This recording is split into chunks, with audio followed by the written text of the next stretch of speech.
Capítulo 24, versículos 1 a 9 de este libro que estamos explorando del Génesis. Dice el texto: Abraham era anciano, entrado en años, y el Señor le había bendecido en todo.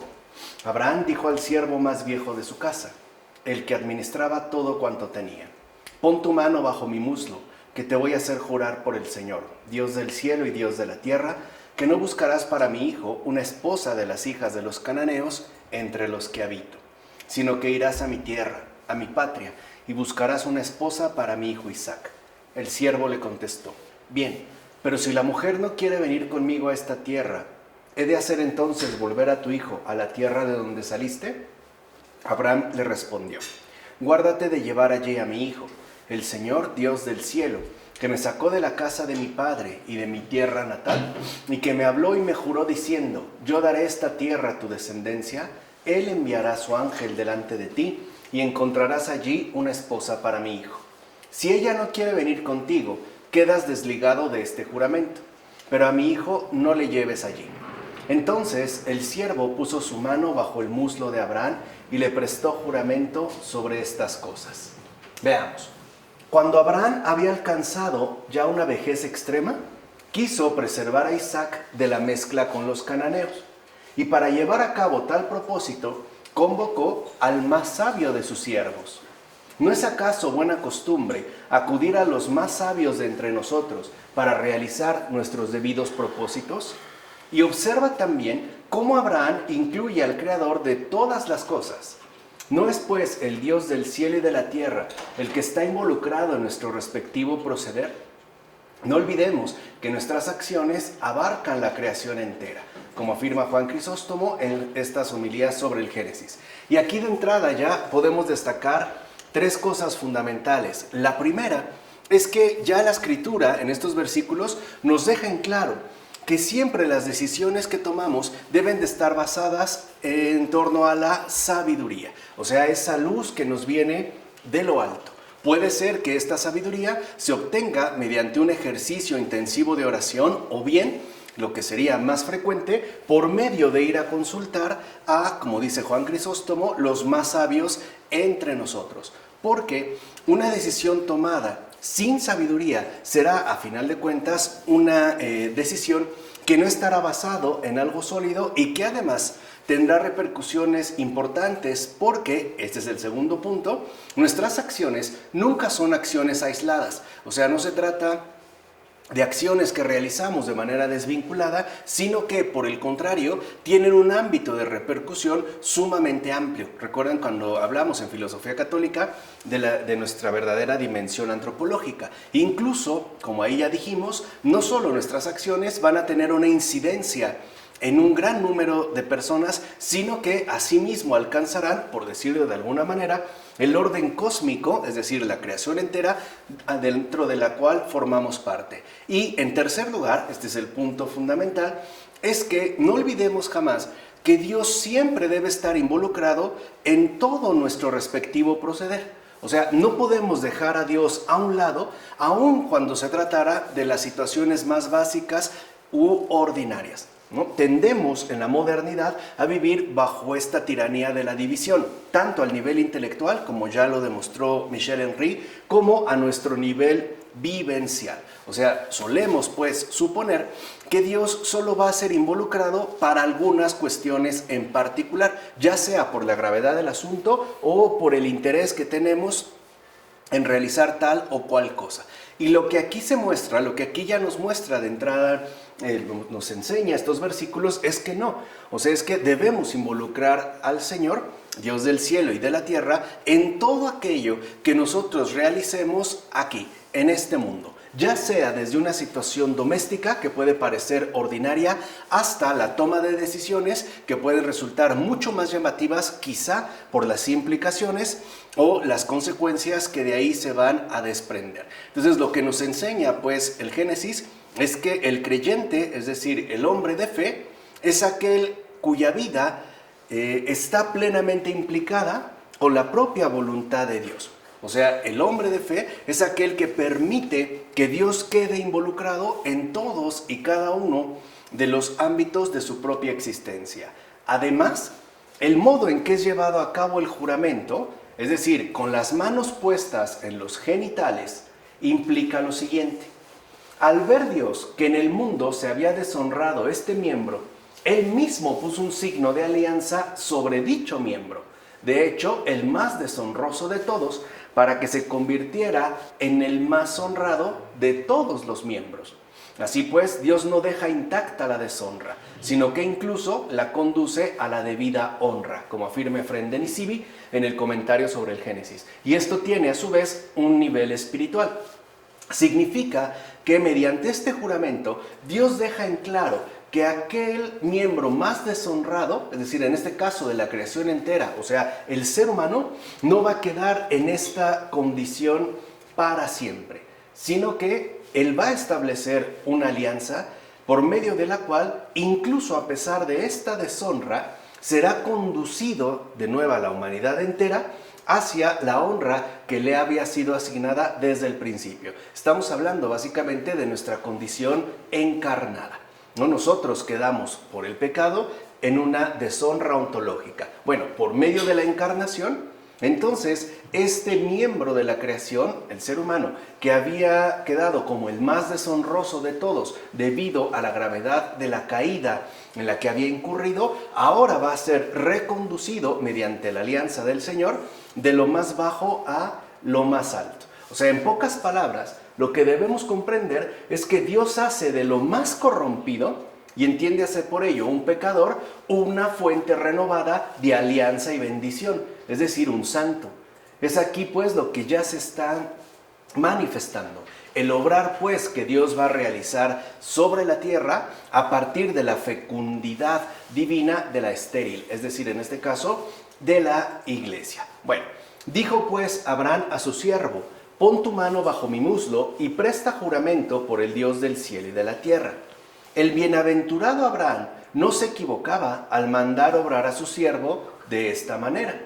En efecto, lleno del espíritu de profecía, sabía que Cristo, Señor del cielo y de la tierra, había de nacer de su linaje, y por eso, cuando el siervo tocaba su muslo, no juraba por el miembro de la mera carne, sino por el Dios vivo y verdadero. No olvidemos que Abraham engendró a Isaac, Isaac a Jacob y Jacob a Judá, de cuyo linaje nació Cristo el Señor. O sea que también dentro de esta línea, como afirma Cesáreo de Arles en el sermón, o sea que dentro de esta línea meramente carnal, también está dada una especie de preservación. O sea, el Señor ha preservado este miembro inicial que correspondería materialmente al de Abraham, para que quede también protegido hasta la llegada de Cristo el Señor, cuyo linaje en efecto remite a Judá, a Jacob, Jacob a Isaac y finalmente Isaac a Abraham. O sea que el Señor está preparando, como ya lo habíamos comentado, ¿no?, anteriormente, está ya aquí apuntando hacia la encarnación y por ende hacia esa honra que nos ha sido concedida. Así pues, queda claro que se trataba de un asunto trascendental, ya que no se trataba de obtener nietos carnales. En efecto, Abraham no se preocupaba de su descendencia carnal, por eso menciona y hace intervenir ante su siervo al Dios del cielo y de la tierra. Así pues, ¿qué otra cosa significaba aquel juramento, sino que de la estirpe de Abraham había de tomar carne el Dios del cielo? Como menciona Agustín en su tratado sobre el Evangelio de Juan. Y es verdad. O sea, no es que Abraham estuviera meramente interesado en una generación carnal de nietos. Está realmente reconociendo la relevancia que tiene su descendencia en tanto apunta a la encarnación del Dios del cielo. O sea, la descendencia pues de Abraham es de vital importancia porque está implicada de manera directa en la redención de todo el género humano. Por eso Abraham, entonces, como menciona San Agustín en este tratado, deja en claro que no se tratará de una cuestión meramente natural, sino que está implicada mediante esta línea la llegada plena de lo sobrenatural, es decir, la encarnación del Señor. Por cierto, el matrimonio es un gran bien, pero es un bien tanto mejor en cuanto torna a los esposos más fieles al Señor. Y todavía más si a los hijos que engendran según la carne los crían y educan según el Espíritu, como menciona Agustín en Del bien del matrimonio. Y este paralelismo es muy interesante, porque hoy en día, al menos mediante este mundo secularizado, en el sentido en el que nos lo enseñó, por ejemplo, Charles Taylor, solemos pensar que la educación que debemos brindar a los hijos debe estar basada sobre todo en un alto pago de colegiatura, o bien en la inscripción a un cierto colegio de renombre. Y no es verdad. O sea, para un matrimonio, semillero de santos, como bien lo sabemos, cuando estos se juntan sobre todo para ser más fieles al Señor por medio de esta batalla doméstica, ¿no? Esta gran escuela de caridad que es el matrimonio, y además se brindan hijos a este matrimonio, hijos según la carne. Debemos entender que la educación fundamental, es decir, la educación más esencial que deben recibir, no es aquella que suele promover el mundo, sino que deben de tener una verdadera formación, es decir, una verdadera educación según el Espíritu, es decir, según la verdad. Por eso a los hijos lo primero que hay que darles son bases sustanciales de vida cristiana. Y a partir de estos cimientos, todo lo demás podrá ir encajando, pero no lo podemos omitir. De ahí pues que también, al menos como católicos, debamos replantearnos qué entendemos por la educación de vida a los hijos. Y aquí por lo menos tenemos ya una respuesta. Pues bien, es claro que con el juramento de Abraham se testifica que Cristo, Dios del cielo, había de venir carnalmente desde la familia de Abraham. En efecto, el juramento hecho por Abraham prefigura ya la encarnación del Señor. Si se dan cuenta, este es el punto central que los padres destacan a partir de estos versículos, sobre todo a partir del juramento realizado. En este caso, por muslo se significa la familia. Así pues, que habría de venir en carne el Dios del cielo y de la tierra, se daba a entender por medio de tal mención, ya que con eso se apelaba a la familia de Abraham. Y como ya hemos visto en ocasiones anteriores, esta familia de Abraham es doble. Tiene una familia netamente carnal, que remitiría al antiguo pueblo de Israel, pero también tiene una familia netamente espiritual, que es la iglesia del Señor. Ahora bien, por medio de Isaac se cumpliría la promesa del Señor. Por eso se dice, en tu familia serán bendecidos todos los pueblos, es decir, en Cristo, del que dice el salmista, en él serán bendecidas todas las tribus de la tierra, ¿no? Como afirma San Isidoro en Sobre la Fe Católica. O sea que no era un juego la descendencia de Abraham, porque, como repito, estaba de por medio la redención de todas las tribus de la tierra, o sea, de la humanidad en su conjunto. ¿Has visto ya la orden que el patriarca da al siervo? No pases por estas palabras ociosamente. Más bien, considera el propósito del justo Abraham y medita cómo en los tiempos pasados no reparaban en la abundancia de posesiones ni en una gran fortuna, esclavos, tantos acres de tierra o el encanto de la belleza externa, sino que más bien buscaban la grandeza de alma y la nobleza de las costumbres, algo que de hecho en el mundo contemporáneo está casi extinto. Es decir, tanto la grandeza de alma como la correspondiente nobleza de las costumbres. No olvides que cuando el patriarca vio la maldad de los habitantes de Canaán, acuérdense que Abraham ya había estado ahí, comprendió de inmediato lo importante que es tener un compañero de buenas costumbres. Por eso acudió a su siervo y actuó preocupándose por el alma entera de toda su descendencia, como afirma Juan Crisóstomo en sus homilías sobre el Génesis. Y tiene razón, esto es justo la educación cristiana. O sea, la verdadera educación cristiana no depende tanto de la inversión económica que hacemos en los colegios. Depende sobre todo del arraigo necesario para que se logre, ¿no?, acrecentar esa grandeza de alma que se ve reflejada ante todo en una plena nobleza de las costumbres. Y esto desde la edad más pequeña. Por ejemplo, Uno de los deberes fundamentales de todo padre cristiano es enseñar, evidentemente con el ejemplo, a sus hijos a no mentir.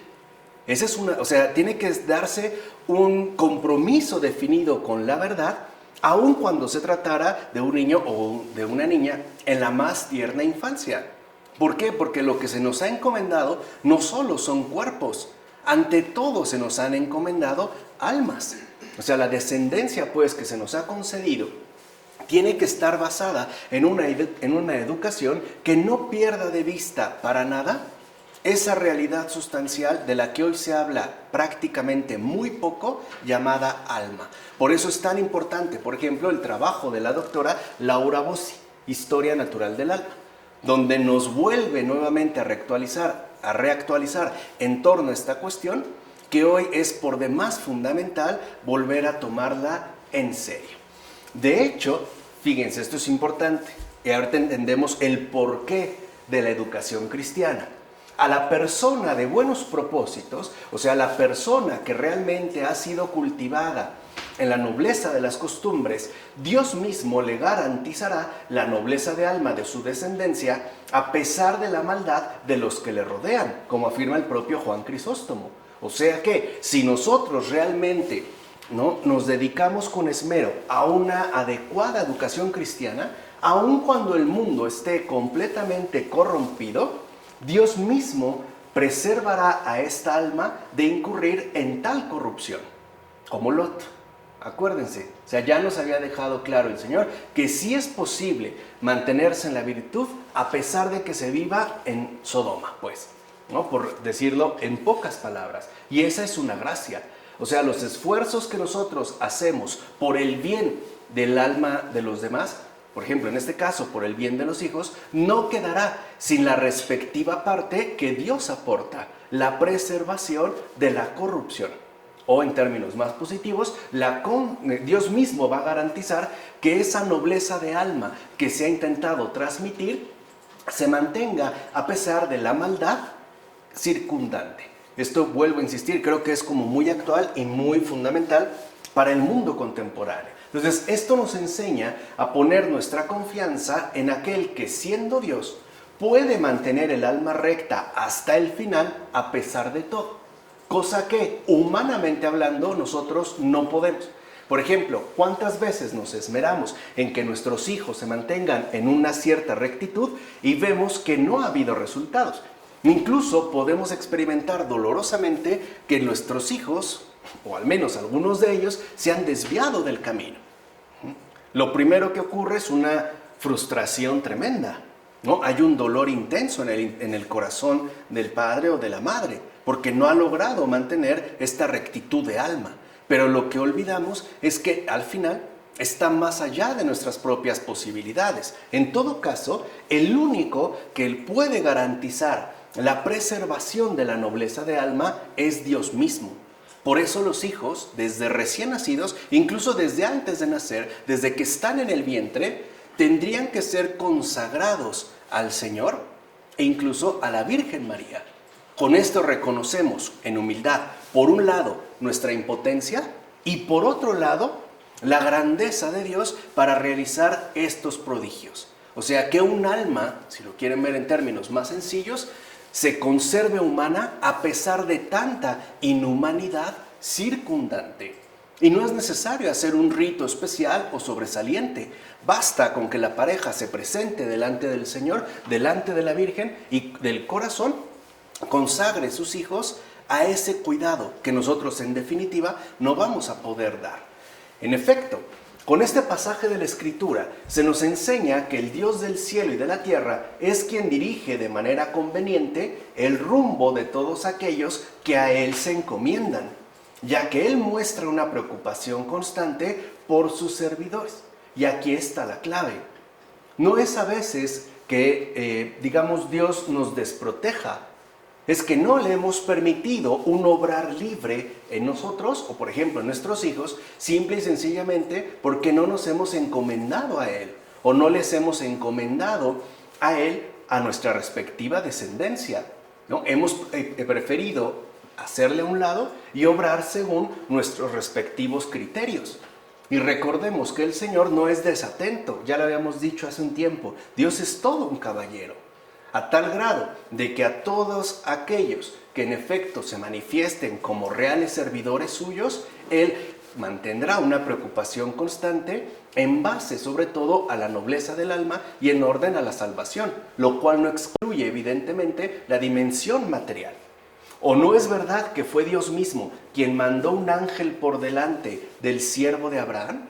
O sea, para que no se equivocara, como afirma Juan Crisóstomo, y como veremos más adelante en los siguientes versículos. Porque claro, el siervo era sabio, pero no era finalmente tan sabio como para entender cabalmente la relevancia que tenía la elección de una esposa para Isaac. Es decir, para el continuador de esta descendencia universal que culmina precisamente en la encarnación del Redentor. Por eso no olvidemos que el propio Abraham, ¿no?, le da unos consejos, digámoslo así, muy útiles, muy prácticos, y le da la indicación principal. No tiene por qué desconfiar, porque Dios mismo mandará por delante su ángel. Es decir, Él mismo, Dios, a través de un ángel, le dará la luz necesaria para que se lleven a cabo los planes que Dios ha tenido previstos. Por eso es tan importante, vuelvo a insistir, que nosotros de verdad no nos volvamos ajenos, que no quedemos como impermeabilizados al mundo de la gracia. Que el mundo de la gracia sea la atmósfera, el ambiente habitual en el cual nos desenvolvemos. Que no creamos, por ejemplo, que los ángeles solo remiten a una especie de práctica esotérica, ¿no?, extraña y rara, y que pues, no tendría que ver con nuestra vida ordinaria, porque no es así. Estos ángeles que el Señor envía por delante, a veces en efecto son ángeles tal cuales y a veces son personas humanas que realizan exactamente la misma labor. Recuerden que la palabra ángel en hebreo significa mensajero. Y el Señor no nos va a dejar pues a la deriva, nos irá dando apoyos necesarios para cumplir, ¿no?, los planes que Él tiene previstos. Así pues, y esta es la clave, anda con confianza. Anda con confianza. Es lo que le dice Abraham a su siervo. No desconfíes, confía. Tal vez las cosas no se están dando del modo humanamente esperado, pero recuerda que para ti, siervo del Señor, lo primero es la gracia, no la mundanidad. Recuerda que para ti lo prevaleciente es lo sobrenatural, no necesariamente lo natural, porque tu destino está orientado al cielo, a ese cielo al cual tú llegas a través de esta tierra. Andar con confianza. Y eso es algo que el mundo contemporáneo, por cierto, también nos ha robado. Somos almas saturadas hasta el tope de desconfianza. Hoy se vive una especie de desconfianza generalizada. Es más, si en la calle algún extraño nos ofreciera una rebanada de pastel, seguramente no nos la comeríamos. Por lo menos no con total confianza, ¿no? De entrada, pensaríamos mil y un cosas negativas. Tendríamos que preguntarnos por qué. Bueno, ¿por qué Dios no está involucrado? Y es Dios mismo el que nos brinda esta seguridad y por ende el que introduce en lo más íntimo de nuestro corazón esta confianza que nos resulta además muy necesaria. Entonces, estoy persuadido, dice Abraham, que Dios ha mostrado tanta bondad conmigo que incluso enviará un ángel delante de ti que te preparará el camino. En efecto, para nada dudo que será el Señor quien te guiará. Confía pues tú también en el poder del Señor, Dios del cielo y de la tierra, y no te desvíes de tu cometido con vanas preocupaciones. Ahora se dan cuenta lo que es realmente la enseñanza catequética, lo que es una verdadera catequesis. La catequesis no se limita a una exposición temática de ciertos contenidos. La verdadera catequesis es una enseñanza basada en la propia experiencia, es decir, está basada en el testimonio, porque Abraham ya ha experimentado en carne propia la bondad del Señor. ¿Cómo? Pues a través de los actos de fe. Así la aprendió y no fue sencillo. Recuerden, otra vez no olviden, ¿cuántos años pasaron de que Dios le hizo la promesa de una descendiente hasta que éste finalmente nació? ¿Bajo qué condiciones? Ahora, ¿qué es lo primero que tiene que enseñarle al siervo? A confiar también él. Porque así es como se irá, pues, propagando lo que hoy nada más y nada menos llamamos evangelio. Confiar también en Dios. ¿Quién puede enseñarnos a confiar en Dios? El que lo ha vivido. Recuerden que para el cristiano lo que verdaderamente importa es la carga del testimonio que se lleva a partir de la propia vida, no de la doctrina expuesta meramente por medio de palabras. Porque una cosa es decir, otra cosa es vivir. Por ejemplo, hoy me parece evidente que hablamos de la fe como muy a la ligera. O sea, decimos, sí, ten fe, no te preocupes, pero se nos ha olvidado, ¿no?, la densidad profunda que tiene la experiencia de la fe dentro de nuestra respectiva existencia. O sea, en pocas palabras, tal parece que hoy hablamos de una fe mucho más abstracta en vez de referirnos a una fe en verdad vivencial, una fe realmente vivida, una fe que ya conoce el camino, que incluso ha experimentado en carne propia las flaquezas, los titubeos, las incertidumbres, pero que a pesar de eso también ha experimentado la ayuda que el Señor le ha brindado a lo largo de este recorrido. Hoy de eso casi no se habla. O sea, en pocas palabras, tal parece que como cristianos le hemos dado el peso a los conceptos y no a las vivencias. Es decir, a una fe realmente encarnada. Bueno, anda pues y vete tranquilo, que el Señor envía un ángel delante de ti para que te acompañe y te auxilie, por decirlo, como afirma Juan Crisóstomo, por decirlo de alguna manera.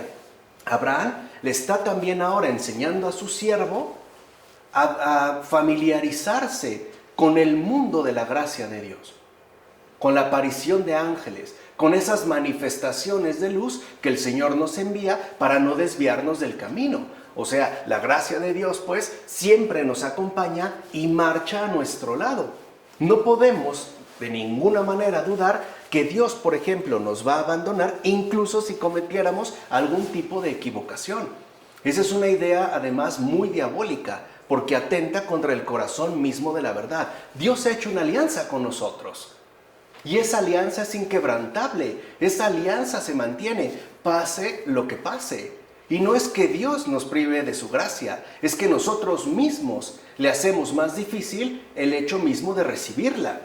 No sé si se entiende, o sea, es como decir, no es que Dios nos prive de la luz del sol, es que nosotros nos enterramos en un búnker kilómetros bajo tierra, el sol está ahí.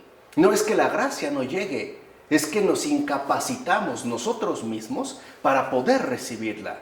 Si hay una especie de amputación espiritual, o sea, el privarse de ese auxilio divino y de esa confianza que el Señor quiere instaurar en cada uno de nosotros, porque al final seguir al Señor es un riesgo, ¿o no?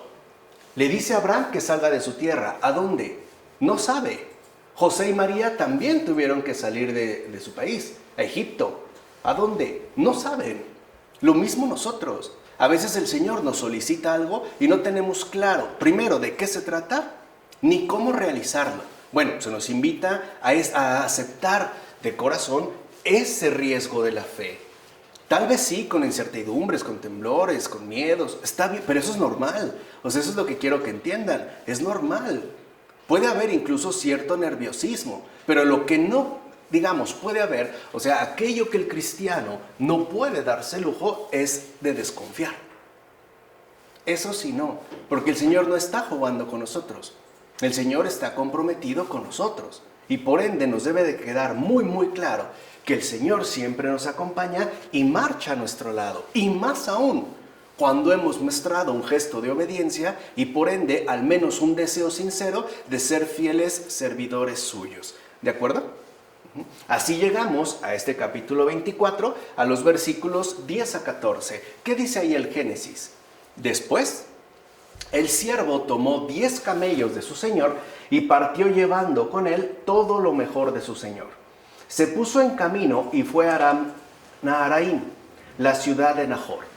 Al atardecer, cuando salen las mujeres a recoger agua, hizo arrodillar a los camellos fuera de la ciudad junto al pozo de agua. Y dijo: Señor, Dios de mi amo Abraham, te ruego que me asistas hoy y uses misericordia con mi amo Abraham. Voy a quedarme junto a la fuente de agua, y cuando las hijas de la gente de la ciudad salgan a cargar agua, entonces la joven a la que le diga, inclina tu cántaro, por favor, para que pueda beber, y ella me responda, bebe, y además voy a observar tus camellos, esa has destinado para tu siervo Isaac. Así conoceré que has usado misericordia con mi amo. Fíjense, sin comentar nada, ya vemos el efecto del ejemplo de Abraham. ¿Qué es ya lo que aprendió el siervo? A acudir a Dios, a involucrar a Dios en sus asuntos. Porque para este siervo algo debe de quedar extremadamente claro. Dios jamás puede quedar fuera de todo nuestro respectivo proceder. O sea, no podemos, pues, prescindir de Dios de ninguna manera. Repito, así nos parezca algo muy tonto, hasta en situaciones que verdaderamente, según nuestro criterio, lo ameriten. Entonces, ¿qué es lo que ya le enseñó Abraham a su siervo? La invocación, que ya también se había mencionado versículos anteriores. Entonces, de entrada, observa bien cómo el siervo, gracias a la enseñanza del patriarca, tiene una buena disposición e imita la piedad del justo. Porque también es cierto que la fe se puede adquirir por imitación, o sea, por una presentación real a partir de un testigo fiel. Así, no es una cuestión que se dé meramente a través de una doctrina, porque hay circunstancias en las que a lo mejor tú puedes aconsejarle a otra persona que tenga fe, y la primera pregunta que le invade, y es obvio, es ¿cómo? ¿Cómo? O sea, realmente, ¿cómo puedo tener fe? ¿Qué significa tener fe? ¿Cómo lo debo hacer? ¿Cómo lo tengo que vivir? Entonces ya aquí observa la sensatez del siervo. Observa cómo invoca al Señor del mundo a través del patriarca que tanto le había beneficiado. Nunca olvides que el Dios de todas las cosas concede gran importancia a la virtud de los justos, como afirma Juan Crisóstomo. ¿Por qué les concede ya gran importancia el Señor a la virtud de los justos? Porque serán, por decirlo de alguna manera, influencia benéfica para muchos otros. Esta es la corriente escondida de gracia que rodea el mundo entero. Y aparte es una corriente invisible, porque se transmite de corazón a corazón. No es algo que nosotros vamos a ver explícitamente dado, como por ejemplo la construcción de una casa. Porque no estamos hablando de algo material, estamos hablando de una realidad netamente espiritual. Y por eso el Señor, ¿no?, le concede gran importancia, porque sabe que de ahí muchos corazones podrán entrar en contacto con Él, a través, insisto, de esta vivencia concreta que para nada hace de lado la experiencia misma de la fe. Y aquí, fíjense, ya se pondrá entonces de manifiesto la importante comunión de los santos. Porque a veces pareciera que nosotros pensamos en la comunión de los santos como aquellos que de una u otra manera ya están en el cielo. Pero no solo es así. La comunión de los santos también se vive aquí en la tierra. Sí hay también una comunión de los santos terrenal.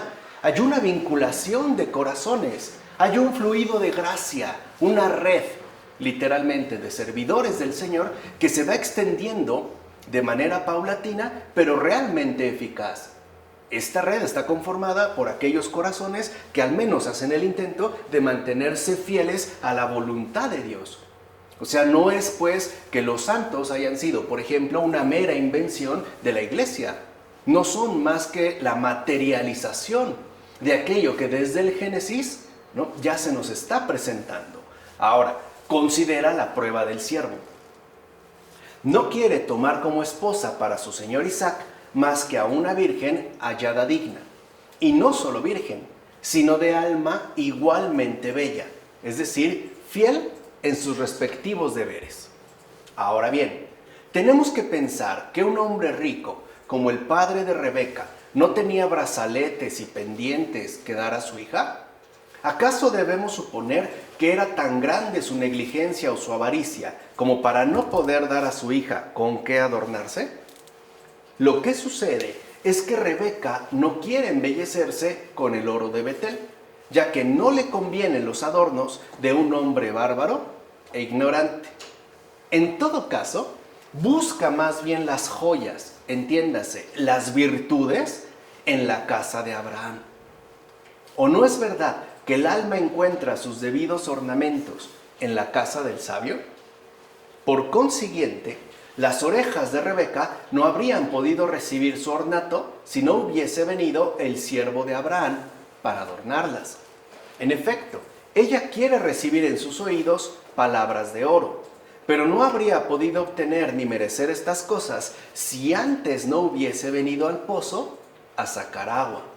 Y tú, que no quieres venir a las saludables aguas, que no quieres recibir en tus oídos las palabras de oro de los profetas, ¿cómo vas a poder estar equipado con la belleza de la doctrina, adornado con la nobleza de las obras y la grandeza de las buenas costumbres, como afirma Orígenes en sus homilías sobre el Génesis? Y vean cómo entonces se vuelve a poner al descubierto, en este caso, por medio de otro padre de la iglesia, estas tres dimensiones que hoy están en ruinas. Por un lado, el hecho de que ya no estamos debidamente equipados con la belleza de la doctrina, es decir, con su sustancia espiritual. Segunda, que tampoco tenemos el adorno que nos aporta la nobleza de las obras. Más bien pareciera que cada vez nos inclinamos hacia la fealdad de la inhumanidad, casi tirándole a la bestialidad. Y sobre todo, no nos ocupamos como es debido en esa grandeza que solamente nos aportan las buenas costumbres. Por eso, si lo ven, en el caso del siervo, aprende a valorar debidamente la realidad de las personas. No se fija, por ejemplo, de entrada en una belleza física. Se fija en una grandeza de alma, porque esa es la verdadera cualidad de un ser humano.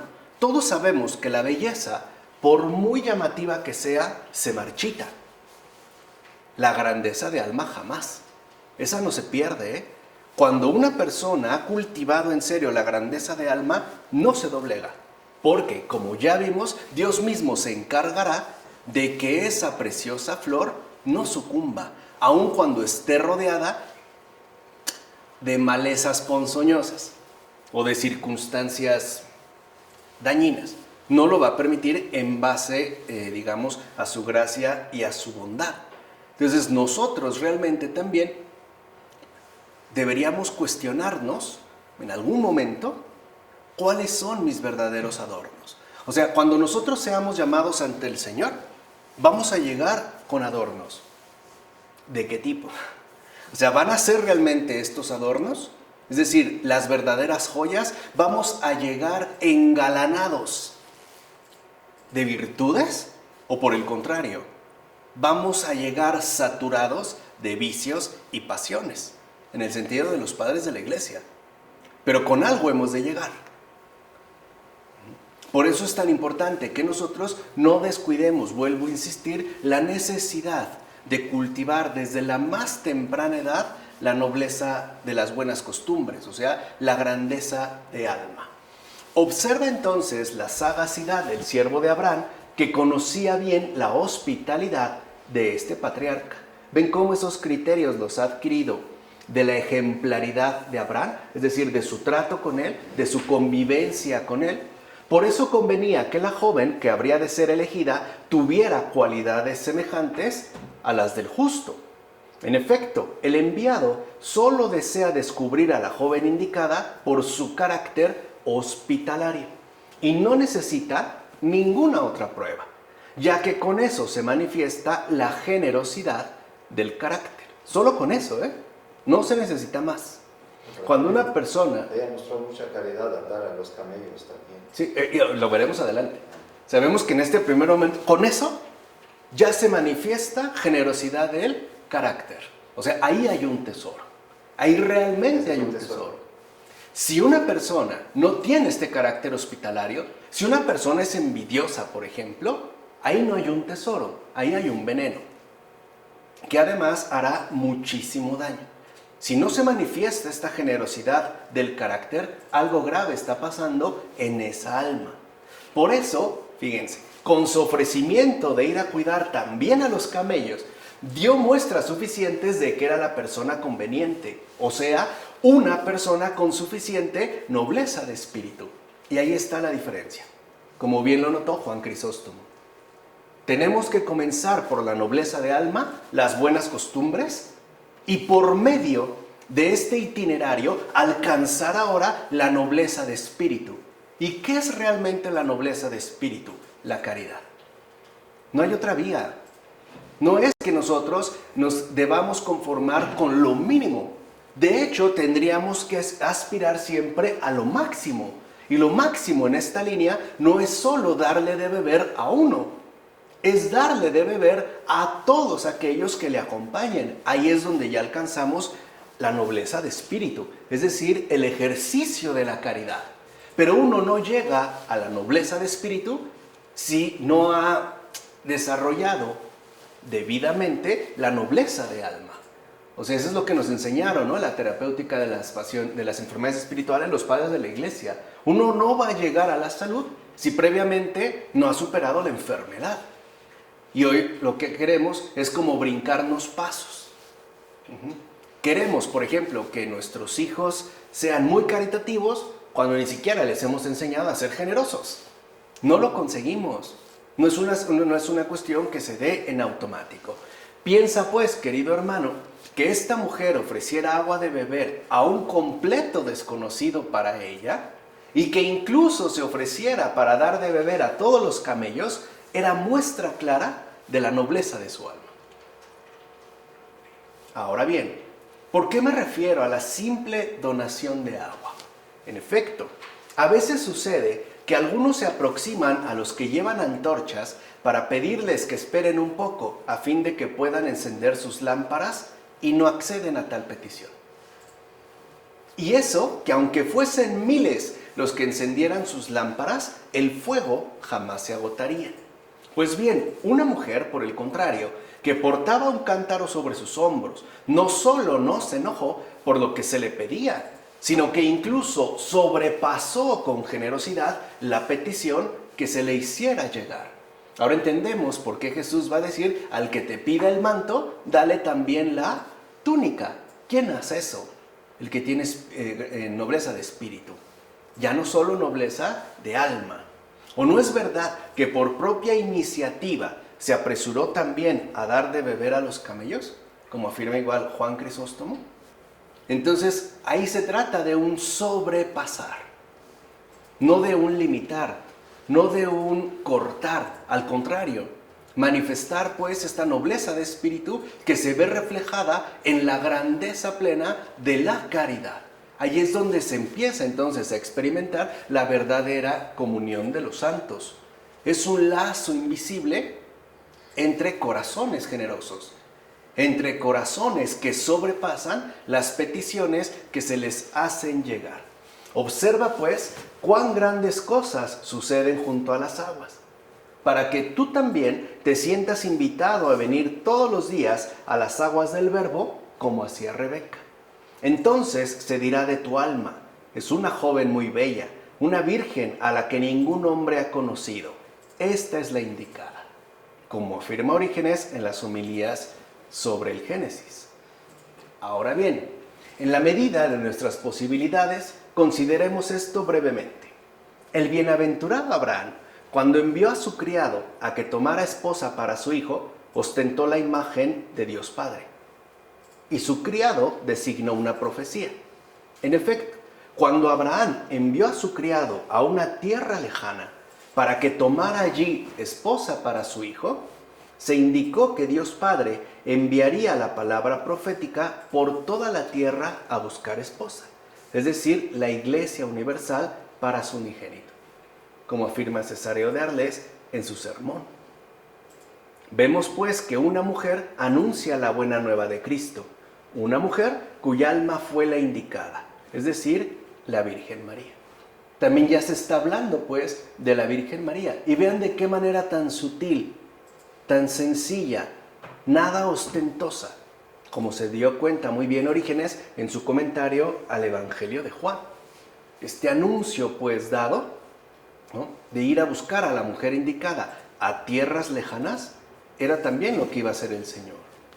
Ahora la esposa del Señor es la iglesia. Y además este anuncio viene dado por una mujer, un alma verdaderamente indicada, o sea, la Virgen María. Así llegamos a los versículos 15 a 21 de este capítulo 24. Aún no había acabado él de hablar cuando salió Rebeca, hija de Betuel, el hijo de Milca, esposa de Nahor, hermano de Abraham, con su cántaro al hombro. La joven era muy hermosa, era virgen y no había conocido varón. Bajó a la fuente, llenó su cántaro y volvió a subir. El siervo corrió a su encuentro y le dijo: por favor, déjame beber un poco de agua de tu cántaro. Ella contestó: bebe, señor. Y enseguida bajó el cántaro a las manos y le dio de beber. Cuando terminó de darle de beber, le dijo: voy a sacar agua también para tus camellos, hasta que acaben de beber. Rápidamente vació el cántaro en el abrevadero y fue corriendo al pozo a sacar más. Y sacó para todos los camellos.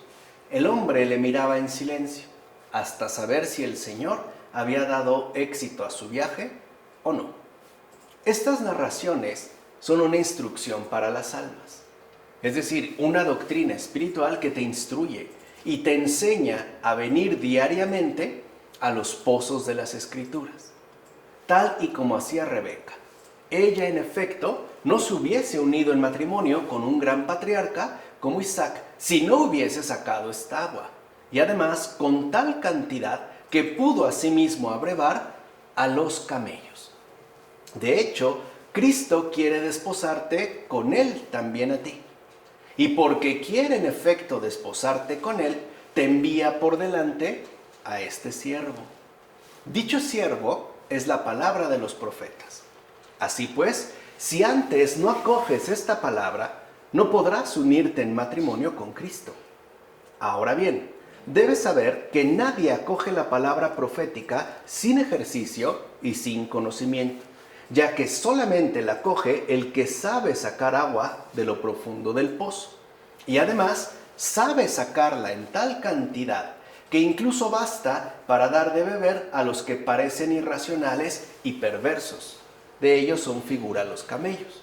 Así pues, Rebeca, que significa paciencia, cuando vio al siervo, depuso la arrogancia de la elocuencia griega y más bien se inclinó ante la presencia del humilde siervo, como afirma Orígenes.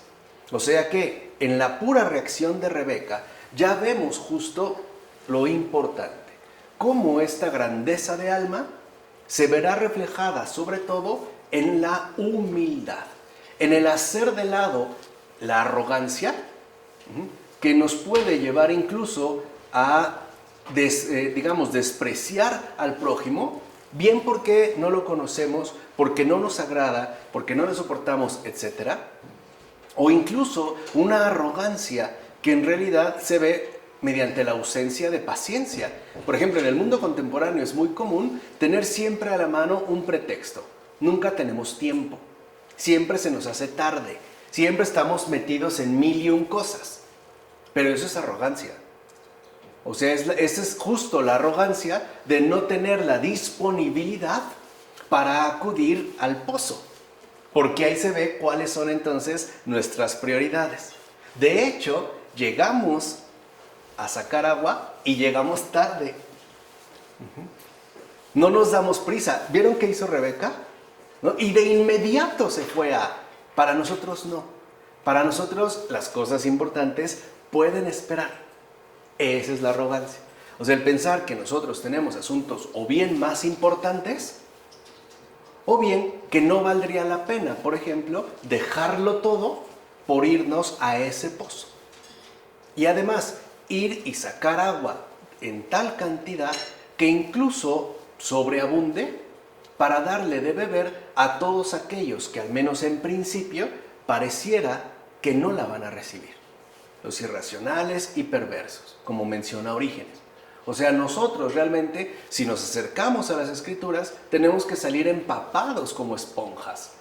De tal manera que ahí donde nosotros pasemos, se quede también el rastro de agua del que hemos del que hemos sacado. Debemos pues también llevar agua a todas las almas, sean del tipo que sea.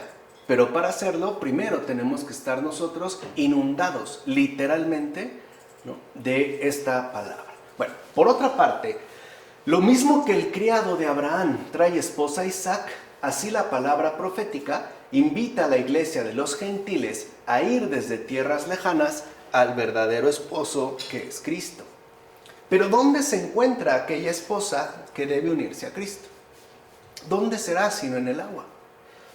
En efecto, es verdad que si la iglesia no hubiese venido al agua del bautismo, no se hubiera unido con Cristo. Rebeca, pues, encontró al criado de Abraham junto al pozo y la iglesia halló a Cristo en el sacramento del bautismo, como afirma Cesáreo de Arles. Ahí se ve entonces cuál es el medio que Dios ha puesto para desposarse con cada uno de nosotros, es decir, con cada alma humana, y es el sacramento del bautismo, es decir, el agua, porque lo que está de por medio entre el mandato que se le ha dado al siervo de Abraham y Rebeca, la futura esposa de Isaac, es el pozo. Ese es justo como el vínculo que los va a juntar y por ende que les va a permitir seguir adelante. Pero tal vez me digas, si el siervo es figura de la palabra profética, ¿cómo es que Rebeca le da de beber cuando debería ser él quien le diese de beber a ella? Mira bien, pues no vaya a suceder, quizá como con el Señor Jesús, que aunque es Él el pan de vida y nutre las almas hambrientas, asimismo confiesa tener hambre cuando dice, tuve hambre y me disteis de comer. Es más, aunque Él es el agua viva y da de beber a todos los que tienen sed, Él mismo dice a la samaritana, dame de beber. ¿Por qué? Porque en eso consisten las atenciones. Es decir, los ejercicios ascéticos que los cristianos fervorosos ofrecen al Señor. Así pues, un alma de este tipo, que lo hace todo con paciencia y que está tan dispuesta y sostenida por una enseñanza tan grande, es la que puede casarse con Cristo. Por eso, como dijimos, el nombre Rebeca significa precisamente paciencia. Y si algo va a requerir la fe, es paciencia. Por eso, saca también tu agua diariamente para que no padezcas la sed de la palabra de Dios. ¿O no será más bien que tú no tienes ni hambre ni sed de la palabra y por eso no tienes atenciones con aquel que quiere desposarte, como afirma Orígenes en sus homilías sobre el Génesis? Y esto también es fundamental. Si realmente Cristo es el que quiere desposarse con nuestra alma, ¿qué atenciones nosotros le damos a Él? O sea, ¿qué atenciones, qué gestos de cariño sincero nosotros le ofrecemos? Por ejemplo, acudiendo a las Escrituras, participando de la celebración litúrgica, acudiendo al sacramento de la reconciliación, haciendo ejercicios de caridad.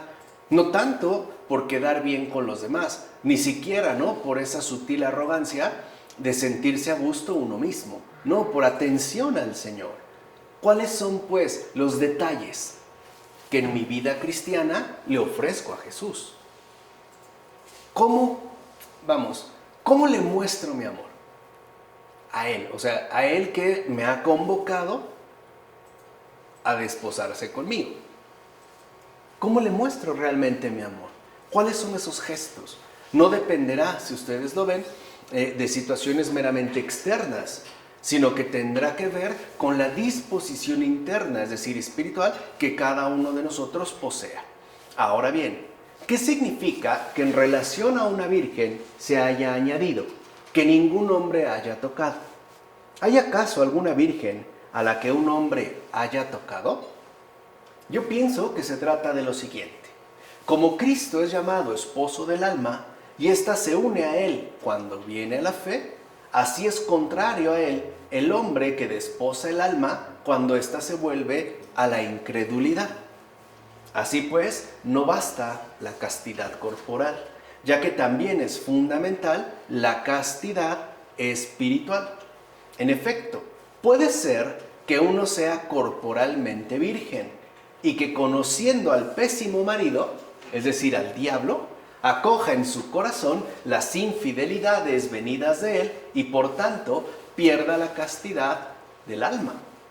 En síntesis, ¿por qué Rebeca era una virgen santa en el cuerpo y en el espíritu? La Escritura puso también el mencionado añadido, como afirma Orígenes en sus homilías sobre el Génesis. Y vean qué importante, porque para nosotros pudiera ser algo que carece de relevancia.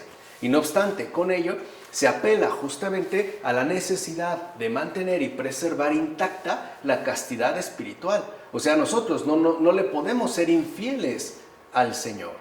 ¿Cómo le somos infieles al Señor? Cuando acogemos en el corazón las infidelidades propuestas, sugeridas por el diablo, el antiesposo, si lo quieren ver así.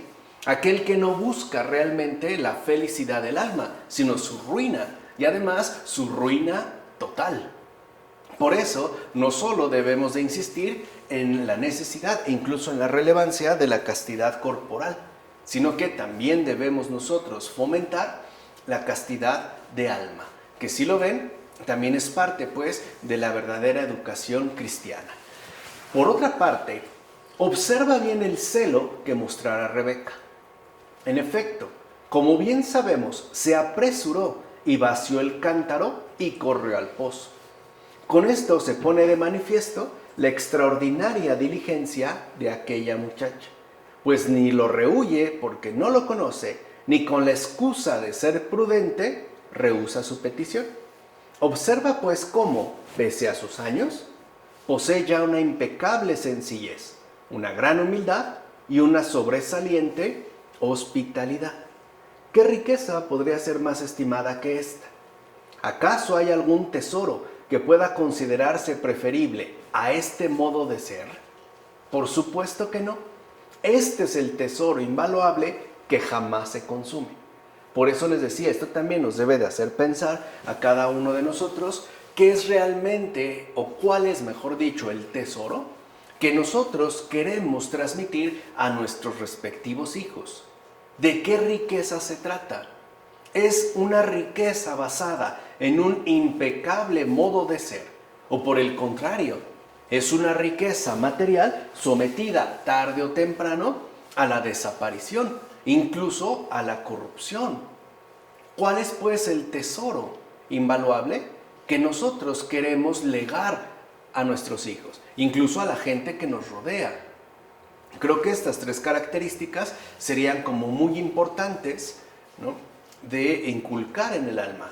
Una impecable sencillez, que el alma no sea ostentosa, que no sea pues arrogante, que sea sencilla, una gran humildad y al mismo tiempo una sobresaliente hospitalidad. Por eso ya vimos por qué para los padres de la iglesia la hospitalidad jugaba un papel fundamental, puesto que la hospitalidad era, digamos, una manifestación clara de un gran espíritu. Así entonces llegamos ya a los versículos 22 a 27 de este capítulo 24. Cuando los camellos acabaron de beber, el hombre le ofreció un anillo de oro de medio siclo de peso para la nariz y 2 pulseras de oro de 10 siclos para los brazos. Y le preguntó: ¿de quién eres hija? Dímelo por favor. ¿Tendremos sitio en casa de tu padre para pasar la noche? Ella le contestó: soy hija de Betuel, el hijo que Milcá dio a Nahor. Y añadió: en casa hay paja, forraje abundante y sitio para pasar la noche. Aquel hombre cayó de rodillas y adoró al Señor diciendo: bendito sea el Señor, Dios de mi amo Abraham, que no ha cesado de usar misericordia y fidelidad con mi amo. Al ponerme en camino, el Señor me ha conducido a casa del hermano de mi amo. Pues bien, el anillo de oro significa la palabra divina y las pulseras de oro significan las obras santas, ya que las obras se representan por las manos. Veamos pues cómo Cristo dio también estas cosas a la iglesia. En efecto, el criado le dio el anillo a Rebeca para que adornara su cara, y Cristo le dio la palabra divina a la iglesia para que adornara con ella su rostro. De hecho, la palabra sí nos cambia el rostro. Nos da un rostro luminoso, un rostro, por decirlo así, genuinamente humano.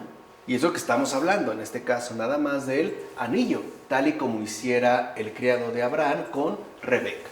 El criado regaló pulseras para los brazos de Rebeca y Cristo puso en manos de la iglesia las obras santas. Alegraos, hermanos, y dad gracias a Dios, porque por la gracia de Cristo, lo que fuera figura se ha hecho realidad en nosotros, como afirma Cesareo de Arles en ese sermón. Es decir, aquí ya se nos apunta algo en figura, algo llamado a hacerse realidad. Esta realidad, pues, tendría que darse ya de lleno en la auténtica esposa de Cristo, es decir, en la iglesia. Por otra parte, date cuenta de lo siguiente. Rebeca venía ya dotada de nobles adornos para la unión espiritual. Y lo mismo pasa con la iglesia, cuya belleza se distingue por el escuchar y el obrar. Aunque también es cierto que esto lo podemos referir al alma, que al someter las pasiones del cuerpo, las dirige a los deberes de las virtudes y por tanto a la unión espiritual, que es ya justo lo que nosotros habíamos mencionado. Es decir, comenzamos por un ejercicio razonable en las buenas costumbres, ¿no? El deber pues de las virtudes, para que podamos acceder a esa grandeza mayor que sería la grandeza espiritual. Porque es justo ya en esa dimensión espiritual donde se lleva a cabo la verdadera unión con Dios mismo, la unión con el Señor.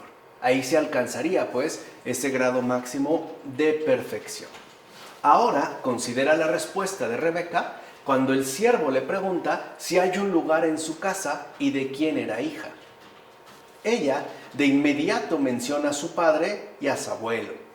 Observa pues la buena voluntad de la joven. Fíjense, la buena voluntad. En efecto, ella ofrece más de lo que se le pide. Esa es buena voluntad. ¿Se acuerdan cómo hace un momento hablamos del sobrepasar?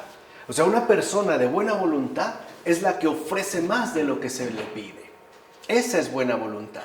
Si una persona da única y exclusivamente lo que se le pide, por ejemplo, si a una persona le solicitan un pan y esa persona da un pan, no tiene buena voluntad, solo tiene voluntad, nada más. Pero si la persona, a otra persona, se le pide un pan y esa en lugar de dar un pan, da 2 panes, esa sí tiene buena voluntad. O pan y medio, pero siempre ofrece más de lo que se le pide. Esto es muy importante porque a veces pensamos que la buena voluntad se reduce a una especie de respuesta simétrica. Pues me piden esto, pues doy esto, ¿no? No más. Y no.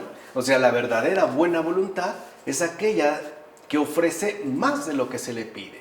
¿O no es cierto que hizo lo mismo en lo referente al alojamiento?